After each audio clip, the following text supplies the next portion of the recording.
Boulevard. So going to ano tayo, Caloocan Monumento. Magdadrop ulit tayo ng ating sis, guys.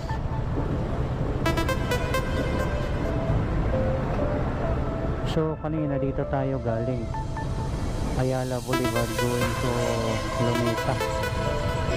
So ngayon papunta na naman tayo ng Caloocan.